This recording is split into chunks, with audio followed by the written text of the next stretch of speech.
Hi everyone, a very warm welcome to all of you. इस video को शुरू करने से पहले मैं एक छोटी सी स्टोरी आपको बताना चाहूंगा।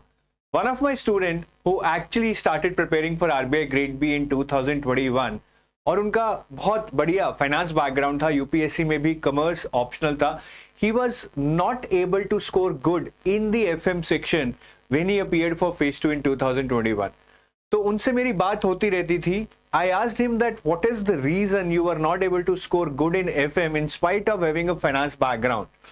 तो उन्होंने मुझे 3 चीजें बताई थी कि ये चीजें मैं समझ नहीं पाया या मैंने इनको सीरियसली नहीं लिया, and that's why I could not score good in the FM part in spite of having finance background. तो उसके बारे में आज हम डिस्कस करेंगे। वही 3 चीजें मैं आपके साथ डिस्कस करूंगा। और वैसे भी हम बहुत बार ये डिस्कस करते हैं that the key to success to crack good marks in any section is to understand the syllabus। But वो सिलेबस को कैसे अंडरस्टैंड किया जाए, कैसे उसको डिकोड किया जाए, उसी के लिए आज हम एफएम पे ये वीडियो बना रहे हैं ऑन योर सब्जेक्ट एफएम। ऐसे ही और वीडियोस आएंगी बाकी सब्जेक्ट्स पे and you will get clarity about the complete set of subjects that appear in phase 2 of the exam. तो शुरू करते हैं। तो सबसे पहले जो उन्होंने मुझे 3 चीजें बताई थी that why he was not able to score good in the FM section. पहली चीज, that syllabus given in the exam is just indicative, not exhaustive। You cannot assume that this is the complete syllabus। आपके उस syllabus से बाहर कुछ questions हर साल आते हैं, तो हमें एक एक्स्ट्रापोलेशन करना रहेगा कि ये मेरा सिलेबस है और इस टाइप के कुछ और क्वेश्चंस भी आते हैं and I have to be prepared for them also. The second one is that he has been studying the finance syllabus for his UPSC also and for other exams also, but even with the same syllabus, the topics which are overlapping, the orientation which was required for RBI grade B based upon the type of questions that were asked, that was different। आप एक ही topic को, inflation को आप UPSC में पढ़े या RBI में पढ़े, the orientation is completely different. And the third one is that since it's a mixture of subjective plus descriptive, here it has to be objective versus descriptive। Since it's a mixture of that, therefore the important areas for both of these two pillars, descriptive and objective, are different। तो ये 3 चीजें आपको syllabus के relation में समझनी रहेंगी to better decode your syllabus, to better understand your syllabus and to better then prepare for your syllabus। तो इन्हीं 3 चीजों को ध्यान रखते हुए we will discuss the syllabus for finance and management। उससे पहले I'll just give you a brief about the pattern of FM। So this is one of the papers in your entire phase 2 scheme, जहां पे 3 papers आते हैं, उसमें से एक आपका एफएम का है which is total of 100 marks here. Out of this 100, 50 marks are objective and 50 marks are descriptive. 50 marks are MCQs and 50 marks is descriptive. और एमसीक्यूज जो आपके आते हैं 50 नंबर के, they are 30 questions, some are 1 marker, some are 2 marker. और जो descriptive आते हैं 50 नंबर के, उसमें आपको 6 क्वेश्चन दिए जाते हैं, आपको 4 करने होते हैं। इन 4 में से 2 15 मार्कर होते हैं और 2 10 मार्कर होते हैं, making it a total of 50 marks. So this is the overall pattern of FM. Now let's jump on to the syllabus. First I will start with management. So this is the management syllabus on your screen. अब मैं इसको अगर थोड़ा break करूं, देखने में बड़ा ही लेंदी लग रहा है, it seems a lot of topics which is right, but I need to break it up. Actually these are 3 different areas of management. अगर आप ध्यान से देखेंगे, the first one is actually principles of management। principles of management जो कि आपकी, अगर आप देखें, ये एक किताब आती है। वैसे आई रिकमेंड LM जो प्रसाद है, उस ऑथर की मैं बुक रिकमेंड करता हूं। उनकी मेरे पास अभी OB की बुक है, राइट, ये वाली, इसके बारे में बात करूंगा। बट LM प्रसाद की एक बुक आती है, principles and practices of management, ये TN छाबड़ा की है। I am not having that bye LM प्रसाद, आप उसको पढ़िएगा। सो this is this thing, right. तो आपका जो ये वाला पोर्शन है, बेसिकली सबसे ऊपर वाला, this is most likely fitting here, principles of management, principles and practices of management. The second one is basically OB, organizational behaviour. तो आपके जितने भी टॉपिक्स हैं, motivation, personality, perception, emotional intelligence, leadership, conflict, organizational change, communication, these are all part of organizational behavior। So this is the book we actually study for organizational behavior, LM प्रसाद, ठीक है, आप देख सकते हैं। तो दूसरा एरिया ये है। और तीसरा area which is little bit different from management is corporate governance and ethics, which is actually given here in the last part of your syllabus, ethics and corporate governance. तो इसके लिए I normally recommend business ethics and corporate governance by B.N. Ghosh. बाकी और भी किताबें पढ़ सकते हैं. ये किताब भी वैसे बहुत अच्छी नहीं है, but since this is for RBI, this book might be sufficient for you. ज़्यादा डेप्थ में पढ़ने की जरूरत नहीं है. So ये basic 3 areas हैं, the way you can divide your syllabus. The first part, principles of management, then other topics, OB, and the third one is corporate governance and ethics. ठीक है, तो ये बेसिक 3 एरियाज हैं. Overall ये full topic list है. This is general management is basically principles of management. ये आपकी ओबी होगी सारी यहां तक, and this is your corporate governance and ethics, last 2 topics. तो ये मोटा मोटा ये टॉपिक है. And the point two notice that management is a very static subject, very generic subject. There are not much concepts or principles which are hard to understand as it would have been if you study physics, chemistry or something like that. तो ये बहुत basic है, static है, limited scope है, it is very very scoring. अब अगर मैं आपको एक चीज और बताना चाहूं, दैट जो हमने बात की थी, first point that guy told me that syllabus is always indicative not exhaustive. तो वो मैनेजमेंट पे कैसे सही रहेगी. नाउ सी, यहाँ पे आपको मोटिवेशन में कुछ थ्योरीज दी हुई हैं. If you see the motivation part, content theories, Maslow, Alderfer, McClelland, Herzberg, and process theories, Adams, Weerooms, and expectancy theory. Now, most of the people ask me this question that, sir, are these the only theories we shall be studying? Because when you refer any books or courses, especially ours, we have given a lot of other theories also. Why? The answer lies in, if you see this question, this was asked in the year 2013. Now, this question is based upon a theory, the answer to which is theory X and theory Y. And nowhere in your syllabus is actually there is a mention of theory X and theory Y under motivation. So, that actually proves the same thing, that syllabus is always indicative, not exhaustive. As long as motivation is in your syllabus, you cannot just bank upon the fact कि मैं सिर्फ यही theories करके जाऊंगा. That's a wrong connotation, I would say.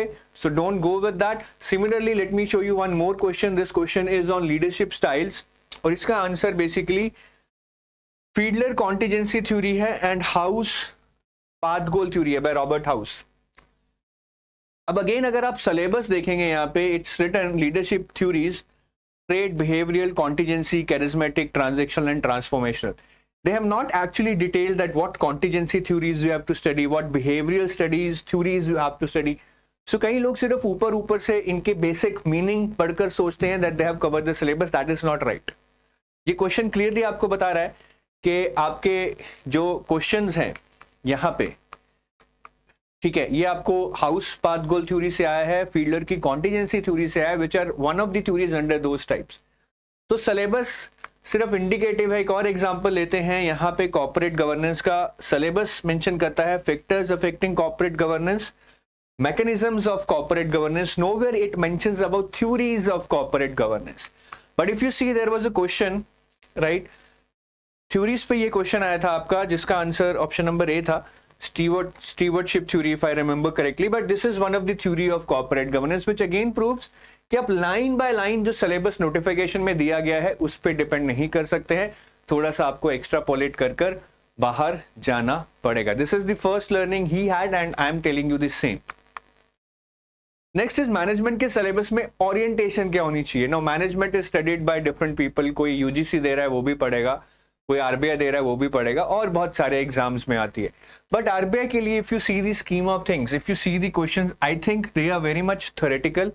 तो उसके लिए आपको जो रिवीजन है, रिटेंशन है, you have to work a lot on that. और आपको इसके लिए बार बार वो थ्योरीज को पढ़ना पड़ेगा, रिवाइज करना पड़ेगा. And the second part is, since many of the questions these days are now application based, so to learn that application of the theories, it will not just come by reading. You have to actually start implementing it. And how can you learn that application is by solving lot of MCQs. और MCQs से application तो सीखेंगे ही, साथ में revision भी बढ़ेगी, retention भी बढ़ेगी. So this is the second thing you need to understand about management syllabus orientation. And the third thing which is very very important is descriptive orientation. Now many people ask me, sir, इसमें से कौन सा chapter descriptive के लिए बहुत important है. Guys, now this question is a pure myth. Nobody can tell you the important chapters. Earlier many people used to say कि यार भैया ये जो फर्स्ट पार्ट है ये ज़्यादा इंपॉर्टेंट नहीं है, इसमें से कभी क्वेश्चन नहीं आया है। इस साल एक क्वेश्चन आया था हेनरी फ्यूल्स 14 प्रिंसिपल्स। तो आप बिल्कुल भी इस चीज़ को नहीं सोचेगा that which chapters are important, you have to read everything, specially in management. As I told you, it's very generic, very limited syllabus, no current affairs, very scoring. People generally score 40 45 out of 50 in management. 100 में से 50 number का तकरीबन management आता है।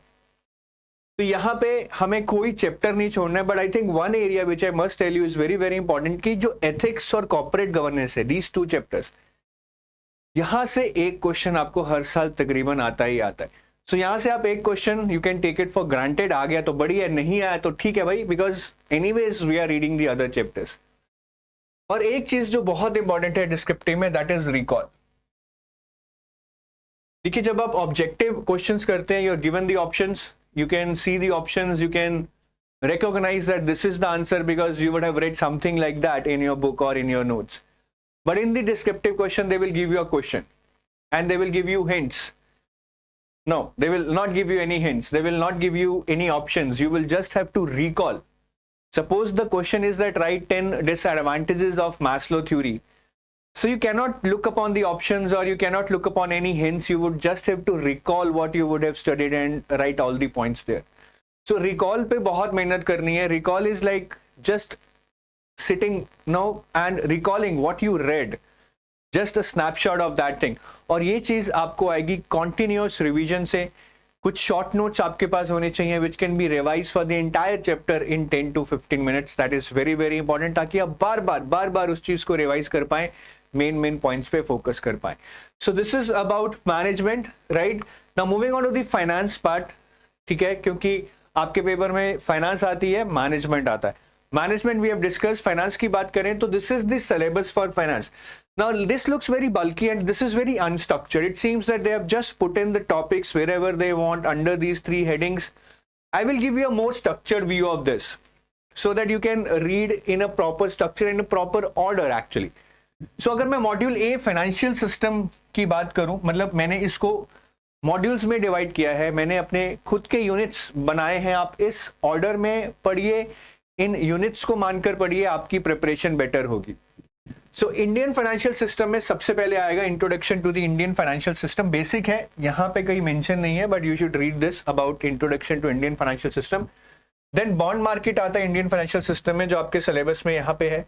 Then basics of derivatives में आता है future forwards and options, जो कि आपके सिलेबस में यहाँ पे है, ये दिया हुआ है। I hope you are able to see. Then equity market, debt market, forex market आता है, which is equity, forex and money. Money is actually debt there. And then alternate sources of finance is also a way to raise money, which is part of your Indian financial system, which is given there. So you see, what I have done is I have clubbed chapters from different parts in your syllabus and clubbed them under one unit, which needs to be read together, which actually gels together. Similarly, module B is about, you can write this down or you can make your notes later by pausing this video. Banking system in India, structure and developments, which is here, this part. Right, then RBI and its functions, this part, functions of RBI. Then financial institutions, which is this part, basically structure and functions of financial institutions, where we study about SEBI, NABARD, National Housing Bank, NABFID and all that. Then non-banking system, which is given here, this is part of our banking system. Then financial inclusion, which is given there, here, right? So यहाँ इसको भी हम यहीं पे पढ़ेंगे. Then development in digital payment system, right? This is also related to banking, which we actually read here in syllabus. Role of IT in banking, which is given here. Then corporate governance in banks. Corporate governance in banks is given here, right? Then global financial system and international banking, which is given here. Or sorry, it is here, this one. The third one here. And then financial risk management, which is given here. So this is your module B. You should be reading these chapters together collectively, which makes sense because most of these are related to one area, which is Indian banking system. Now next is basics of accounting, which is a bit tedious area. Your unit number 8, basically this unit, right? So here we read about introduction to basics of accounting, your income statement, balance sheet, cash flow and ratio analysis, जो सारा कुछ इन chapters में दिया है. तो ये आपका module सी या मॉड्यूल 3 बन सकता है. उसके बाद there are some chapters left like union budget which is here given in your syllabus, right, this one. Then inflation which is given there. These are more or less both related to economics. Then public private partnership, which is given here, right. Then recent developments in the global financial system, which is given here. तो हमने इनको additional topics में डाल दिया है क्योंकि इसका financial system में ज्यादा फिट नहीं बैठता है. And there are some topics which are not given in your syllabus. As I told you, syllabus is always indicative not exhaustive. तो यहाँ पे mutual funds, finance commission, FRBM. Finance commission और FRBM are very very important, not only for FM but also for your ESI part of your exam. तो ये तो हमें करने ही है. They are not given in your syllabus. They were earlier part of your syllabus I think in 2020 और 19. But still हमें ये टॉपिक्स करने चाहिए अगर हमारे पास टाइम है, बिकॉज ये हमारे फाइनेंस से बहुत रिलेटेड है, बहुत ज़्यादा को रिलेटेड है. So this is about our syllabus. और ये कुछ आउट ऑफ सिलेबस टॉपिक्स हैं जो आपको पढ़ने चाहिए. नाउ इसके अलावा if you go to your notification there is a given suggested reference material. तो इसमें हम जनरली देखते हैं that there are some books given here, right. अब इसमें से I do not recommend you to study any book at least to cover your finance portion, और ना ही आपको अपना सिलेबस यहाँ पे मिलेगा. But important point to note is that in your suggested reference material कुछ करंट अफेयर्स रिलेटेड सोर्सेज दिए गए हैं जो कि हमारे सिलेबस का ही पार्ट बन जाते हैं. जैसे कि RBI annual report, report on trends and progress of banking in India, report on currency and finance. ये रिपोर्ट्स बहुत ज्यादा इंपॉर्टेंट है. Not only objective questions are being asked in phase 1 and phase 2, but even descriptive questions are being asked on these reports.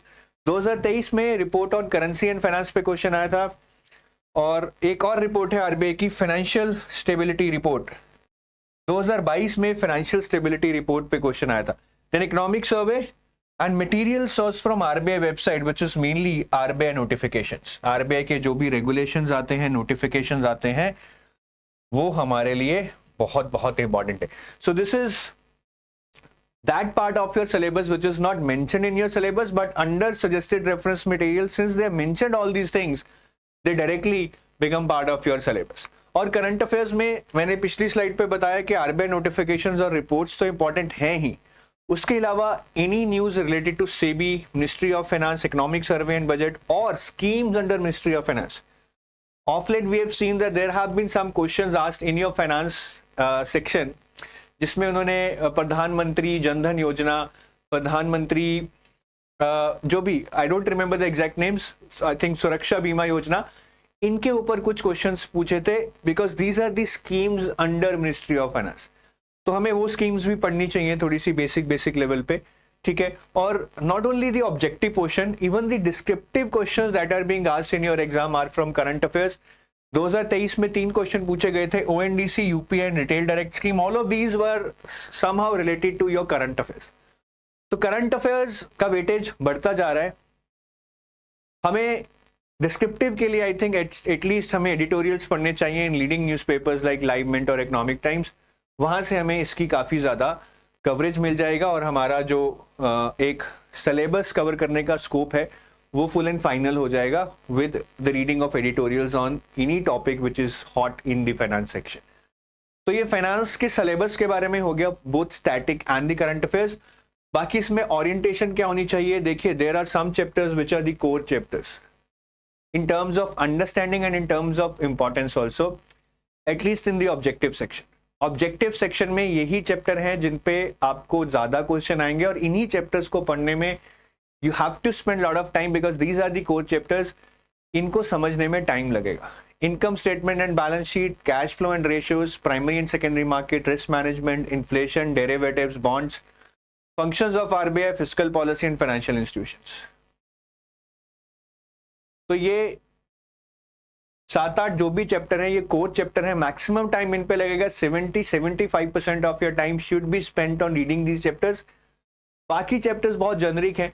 It's not like we have to leave other chapters, but these are the core, time consuming, important for objective, but descriptive में they can ask you from any other chapter. तो chapter सारे पढ़ने हैं, but यहाँ पे ज्यादा time लगाना क्या है, लगाना ही पड़ेगा, because these are very concept oriented. बाकी डिस्क्रिप्टिव की बात करें तो डिस्क्रिप्टिव ओरिएंटेशन में as I told you earlier finance में ज्यादा करंट अफेयर्स को अभी इंपॉर्टेंस दी जा रही है, but still in the static part if I tell you, देखिए कुछ टॉपिक्स तो हैं ही डिस्क्रिप्टिव के लिए. For example recent developments in the global financial system, role of IT in banking, non bank development of digital payments in India, इसमें से तो चलो ऑब्जेक्टिव भी आ सकता है. ठीक है, then your global financial markets and international banking, your financial inclusion, your alternate sources of finance, public-private partnership, corporate governance in the banking sector. Now these are some of the topics जिनको पढ़ के ही लगता है that these are very very important for subjective, and you always get some questions from these chapters. But having said that, again it's very difficult to tell कि examiner यहीं से descriptive question डालेगा, ऐसा कोई predict नहीं कर सकता है. So the good point is कि आप इन पे थोड़ा सा focus करिए कि यहां से शायद एक दो क्वेश्चन आ जाएं डिस्क्रिप्टिव में, बाकी तो करंट से भी आ सकते हैं. बट बाकी चैप्टर्स को जब आप ऑब्जेक्टिव के लिए पढ़ेंगे, I don't think you should have any problem in writing any descriptive question on that also. But in पे थोड़ा ध्यान दीजिए along with on editorials on current affairs for your descriptive orientation. So I hope यहाँ पे आपको अब clear हो गया होगा कि सिलेबस कैसे इंडिकेटिव है, एग्जॉस्टिव नहीं है, सिलेबस को पढ़ने का ओरिएंटेशन क्या होना चाहिए एंड डिस्क्रिप्टिव पोर्शन के लिए कैसे प्रिपेयर करना चाहिए. 3 पॉइंट्स थे जहां से मैंने वीडियो शुरू किया था, एंड आई होप कि आपको थोड़ा सा क्लैरिटी मिल गया होगा. वीडियो दोबारा देखिए तो और क्लैरिटी मिलेगा, बिकॉज यहाँ पे आधा घंटा जो लगाएंगे it will help you save hundreds of your hours in your preparation. बाकी जाते जाते बताना चाहूंगा, this is a comprehensive guide for RBI manager which is everything for you to know about RBI as an organisation and RBI exam. इसको आज ही download कीजिए, इस video के डिस्क्रिप्शन में लिंक है from where you can download it for completely free. और इसमें आपको 3 चीजें जो बहुत इंपॉर्टेंट है वो तो जरूर देखनी चाहिए. One is your previous year questions, second is your book list and resources and websites to prepare for RBI, and the third is the complete syllabus which is not even given in the notification what we have derived from the PYQs. तो आज इसको download कीजिए, it can be really good source, next big motivation for you to prepare for RBI Grade B. और ये हमारे कुछ sources हैं, courses हैं, our RBI Gold Package which is a comprehensive pack for RBI Grade B for phase 1, phase 2 interview. It's a complete solution. And then we have a silver pack which is mainly for phase 2, but here along with phase 2 and interview you will also get phase 1 GA. तो काफी लोग होते हैं which have those who have already done quant reasoning English as part of their banking preparation, they can mainly rely on this. ठीक है, तो ये हमारा गोल्ड और सिल्वर पैक है, and you can download some sample material if you want to check from the description link in this video. ठीक है, description में लिंक दिया हुआ है इस वीडियो के, वहां से आप कुछ हमारा मटेरियल डाउनलोड कर क्वालिटी, कॉम्प्रिहेंसिवनेस चेक कर सकते हैं कि आपको समझ आ रहा है, क्या पूरी अच्छे से सिलेबस कंप्लीट किया गया है उस चैप्टर का या नहीं. So that's it from my end, I take your leave. और मुझे कमेंट कर जरूर बताइएगा कि वो कौन सी 3 चीजें हैं which you need to take care while preparing your FM syllabus, which I told you in this video. You have to comment below this video कि वो कौन सी 3 चीजें हैं which you need to take care while preparing for FM syllabus, which I told you in this video. Bye bye. जय हिंद.